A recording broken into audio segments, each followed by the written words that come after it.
بسم اللہ الرحمن الرحیم۔ السلام علیکم ورحمۃ اللہ وبرکاتہ۔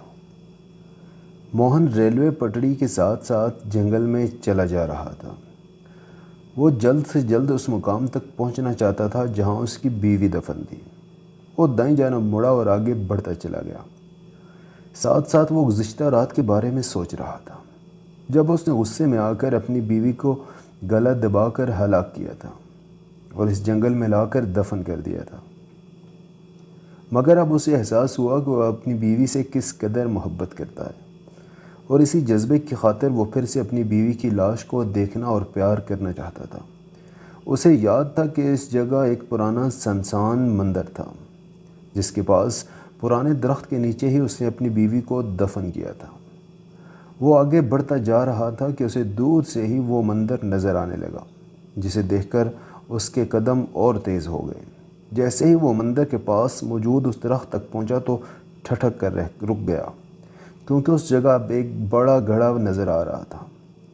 اس نے گردن آگے بڑھا کر گڑھے میں جھانکا تو گڑھا خالی تھا اور اس میں اس کی بیوی کی لاش نہیں تھی۔ اس نے چاروں طرف دیکھا کہ شاید کسی درندے نے اس کی بیوی کی لاش کو گڑھے میں سے نکال کر کھا لیا ہو، مگر آس پاس کوئی نہیں تھا، نہ ہی کسی طرف سے کوئی بدبو محسوس ہو رہی تھی۔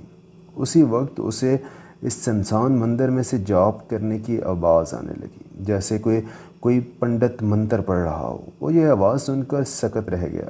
اسے اپنے پاؤں کے نیچے سے زمین کھسکتی ہوئی محسوس ہوئی۔ اسے ایسے لگا جیسے اس کے پاؤں میں جان ہی نہیں۔ وہ بے دم ہو کر اسی جگہ گر پڑا۔ وہ ہوش میں تھا مگر اس کا جسم ساکت تھا۔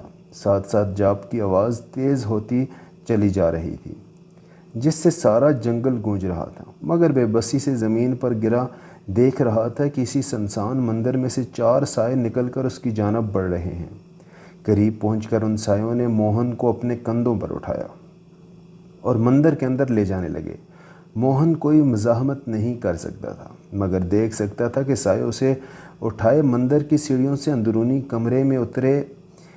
ایک پرانی سی دیوار میں موجود دروازے سے ایک دوسرے حال نما کمرے میں داخل ہو گئے، جہاں سامنے کی دیوار پر کالی دیوی کا دیو کامد مجسمہ موجود تھا۔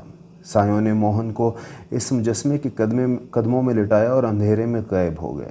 اسی وقت کالی دیوی کے وہ مجسمے کی آنکھیں روشن ہونے لگیں اور وہ گہرا سرخ رنگ اختیار کر گئیں۔ پھر اندھیرے میں سے وہی 4 سائے کسی کو اٹھاتے ہوئے محسوس ہوئے جو سفید لباس میں ملبوس تھا۔ انہوں نے موہن کے پاس اس شخص کو لٹا دیا۔ موہن کی نظر اس کی طرف پڑی تو دیکھا یہ اس کی بیوی کی لاش تھی، جسے وہ درخت کے نیچے دفنایا تھا۔ تھوڑی دیر بعد ایک پنڈت موہن کو اپنے پاس آتا ہوا نظر آیا، جس کے ہاتھ میں ایک چھرا تھا۔ پاس آ کر اس پنڈت نے ایک دم سے وہ چھرا موہن کے سینے میں مار دیا۔ موہن تڑپ بھی نہ سکا اور فوراً ہی اس کی موت واقع ہو گئی۔ اب پنڈت نے اس کے سینے میں چھرے کی مدد سے اس کا دل نکالا اور خون آلودہ دل کو موہن کی بیوی کا منہ کھول کر اس کے منہ میں خون ٹپکانے لگا۔ ساتھ ساتھ دل کے ٹکڑے کر کے اس کا گوشت اس کی بیوی کے منہ میں ڈالنے لگا۔ ساتھ ساتھ وہ کچھ منتر بھی پڑھ رہا تھا۔ جو ہی موہن کے دل کے خون کا آخری قطرہ اس کی بیوی کے منہ میں گیا، ایک دم سے اس کی آنکھیں کھل گئیں اور وہ اچھل کر کھڑی ہو گئی۔ سب سے پہلے اس نے پنڈت کی طرف چھلانگ لگائی اور یکا یک اس کی گردن کو ادھیڑ ڈالا اور اس کا خون پینے لگی۔ خون پینے کے بعد اس نے مندر کے باہر کی طرف بڑھ گئی۔ ابھی وہ مندر سے نکل کر جنگل میں چند قدم ہی چلی تھی کہ ایک دم سے جنگل بہت ساری چلیں نمودار ہوئیں اور اس سے لپٹ گئیں اور نوچ نوچ کر اس کا گوشت کھانے لگیں۔ اب موہن کی بیوی کی چیخوں سے پورا جنگل گونجنے لگا اور ایک دم سے اندھیرا چھا گیا۔ پھر آسمان پر کڑاکے کی بجلی گرجنے کی آواز سنائی دی اور تیز بارش ہو گئی اور آسمان سے خون ٹپکنے لگا۔ جو ہی یہ خون موہن کی بیوی کے جسم پر پڑا، اس کا جسم ڈھانچے میں تبدیل ہونے لگا اور کچھ دیر میں ڈھانچہ زمین میں تحلیل ہو گیا، جبکہ چلیں ایک دم سے واپس جنگل میں غائب ہو گئیں۔ اب خونی بارش مزید تیز ہو گئی، جس سے مندر کی دیواریں ٹوٹنا شروع ہو گئیں اور کچھ دیر میں پورا مندر زمین بوس ہو گیا۔ اب آس پاس درخت ٹوٹ کر اس مندر پر گرنے لگے۔ کچھ دیر بعد بارش رکی تو رات کی تاریکی ختم ہونے لگی اور روشن صبح لوٹ آئی۔